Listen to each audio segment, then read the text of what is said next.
I told myself I was going to read the questions before, but fuck it. Yeah, my name is Dustin Lewis. I'm from New Jersey, Hightstown, New Jersey.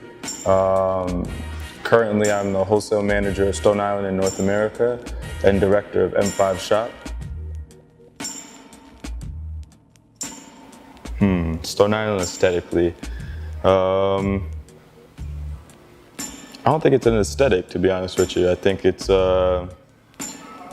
more something inside you. It's like the aura that you get when you wear Stone Island. I don't think it's definitely easily identifiable, whether it's the color, the strong color, or the fabric. But I think it's like a certain thing that once you put it on, like you kind of become a part of the cult that is Stone Island. When you see someone else wearing it in the street, probably like give them a heads up or something. And I think that's the aesthetic of Stone Island, cool kind of like cult family-esque vibe that the brand gives off. Design approach, I think, has always been real. It's never been following like trends. It's always been historically driven, inspired. So everything always has a reason. Every detail has a reason, or it's come from the past, or it's how to make certain details better. So I always think it has definitely a strong foundation. It's not fake or flimsy or anything. They always make classic pieces, I guess is what I would say.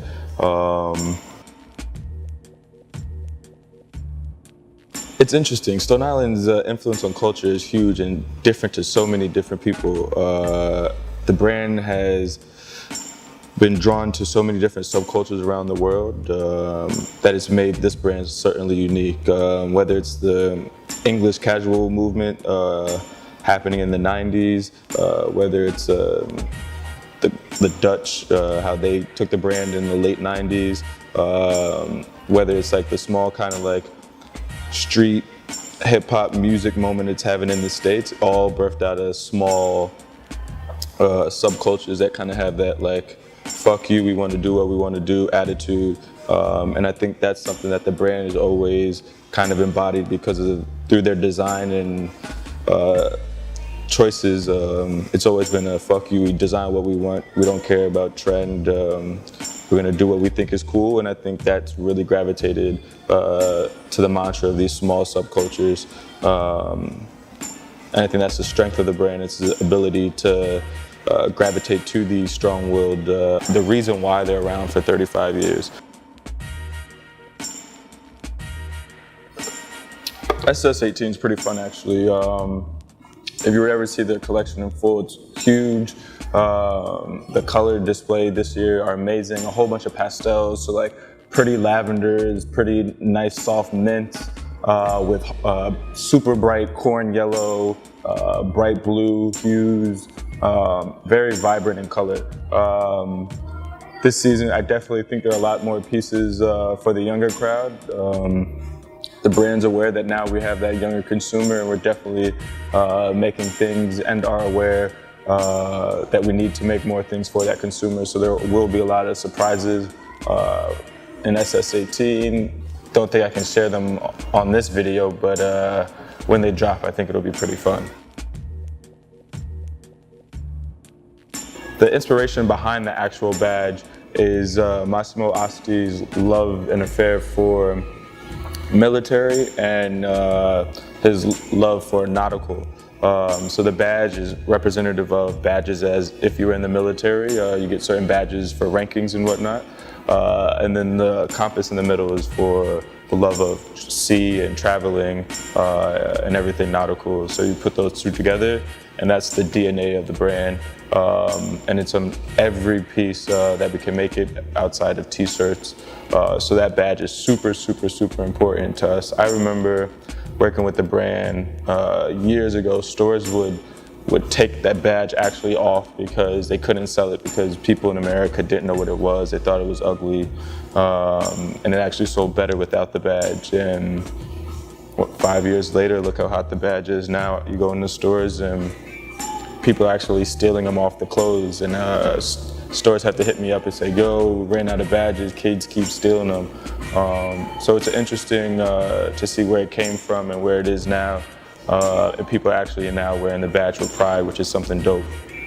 Outside of that, we have a few continuous sub-collections that exist within the main collection.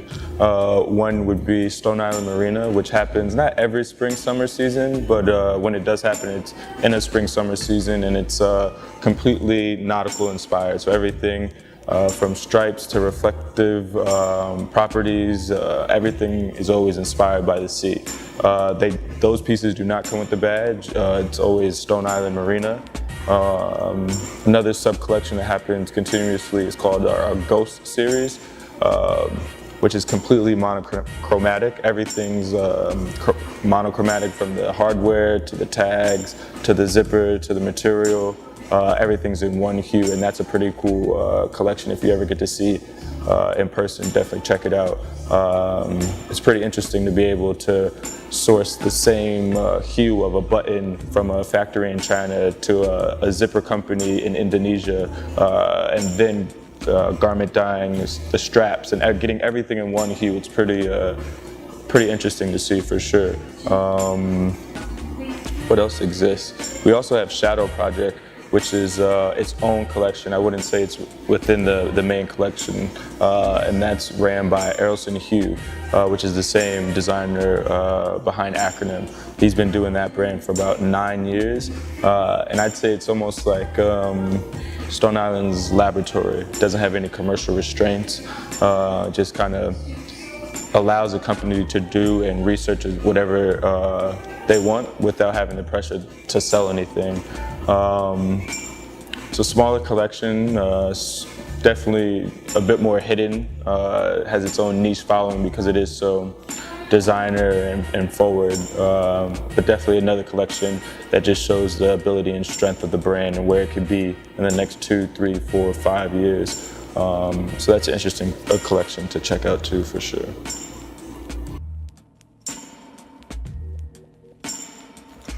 M5's roots, I think 13 years ago, the owner, Michael Burns, started M5 with his brothers, literally selling ties out of his trunk, hopping in a Buick, traveling around from store to store, and just pulling up on stores and like, yo, we got these ties. What's up? I always like to think about how like Bun B and Pimp were pushing the mixtapes in Port Arthur, just standing outside the parties, and just that same hustle mentality they had, and they kind of got this snowball rolling. Then after getting denied many times, trying, they kept pushing. Then they got a few other brands, and they slowly but surely started a company that's a force in the industry for sure. They're responsible for bringing or introducing Montclair into the States, Bell Staff into the States, Erno, now Stone Island. So it's pretty impressive roster of brands that we've introduced into America.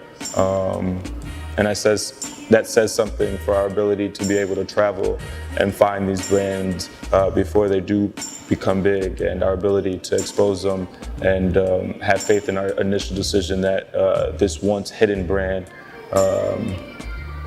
actually has potential in the American market. What I would say was different about our environment and what's special is we don't have any corporate restraints. We don't have a big company initiatives or anything that would allow us to, or would force us to think inside of a certain box. Our owner kind of just lets us do what we want, and that's really flourished. I think people know that we're genuine, we're cool. They can have a conversation. They don't owe us anything. It's just a place to kind of like just bro out.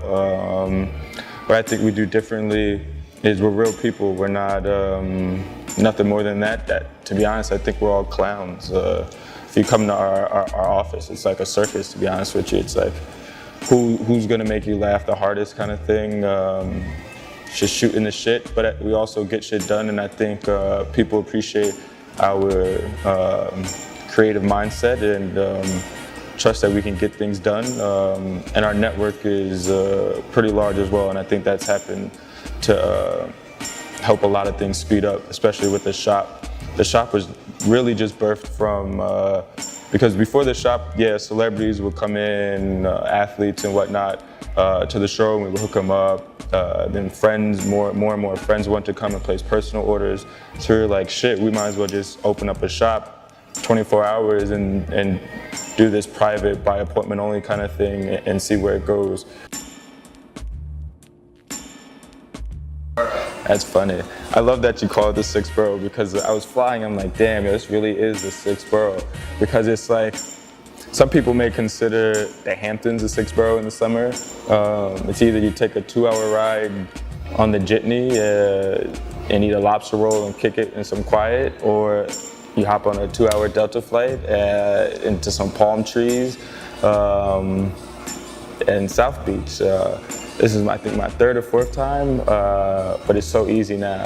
The food's amazing, the culture's great, and it really is just an extension of New York. The same vibe is there, just it looks different.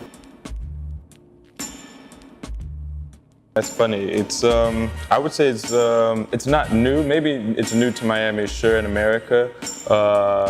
But certain like beach resorts in all throughout Europe has its own like Stone Island style, whether it's our popular nylon metal bathing shorts that you'll see in Saint-Tropez or Forte de Parma.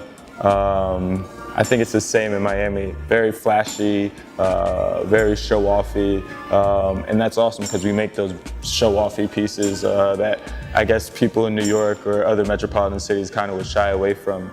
But when you're in Miami, it's kind of like, why not? And we make a lot of why not pieces.